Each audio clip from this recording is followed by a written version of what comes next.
From the national newsroom of the Canadian Press, I'm Brenda Molina-Navidad. A report by TD Bank suggests the wealth gap between top-earning and low-income households has widened to a level not seen since 2015. The report says national household net worth rebounded last year, but it wasn't distributed evenly.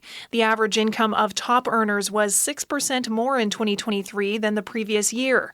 That was a big difference from low-income households, which was up 0.3%, while middle-income households lost 0.3% in income. The report says real estate prices, high mortgage debts, and loan servicing fees kept average incomes from growing in those households. Emily Joveski, The Canadian Press. Ottawa police are investigating after a man allegedly glorified the deadly October 7th Hamas attacks in Israel during a weekend protest on Parliament Hill. Demonstrators had been calling for an end to the Israeli occupation of Palestinian territories during the protest on Saturday. But one video posted online includes a voice of a man praising the attacks that killed 1,200 people. Now officers with the force's hate crime unit are looking into the matter. An Israeli human rights group has accused Israel's military of purposely starving Palestinians in Gaza as part of its war against Hamas. B'Tselem says in a new report that Israel has been committing the crime of starvation in Gaza for months in violation of international law.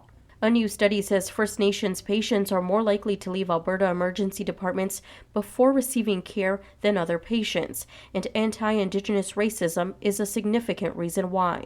Lead author Patrick Millane at the University of Alberta says researchers heard several stories of racist treatment, including stereotyping. A healthcare provider, the first thing they say to the patient, in one example, a person talked about was, "When did you have your last drink?" So instead of saying hello, it's "When did you have your last drink?" The patient would naturally wonder, is that based on an anti-Indigenous stereotype of Indigenous people as substance using? Although the research was conducted in Alberta, McLean says the findings likely apply to emergency department visits across Canada.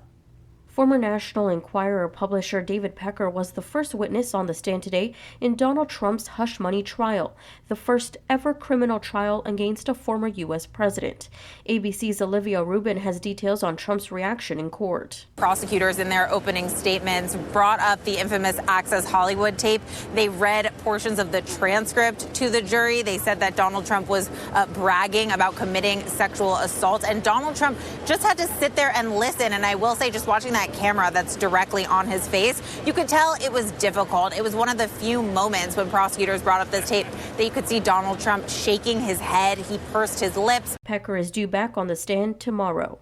This is the Canadian Press. In sports, the Edmonton Oilers kick off their NHL first-round playoff series with the Los Angeles Kings tonight at Rogers Place. It's the third straight season the Pacific Division rivals have met in the opening round of postseason. The Toronto Maple Leafs continue their first-round series with the Boston Bruins tonight.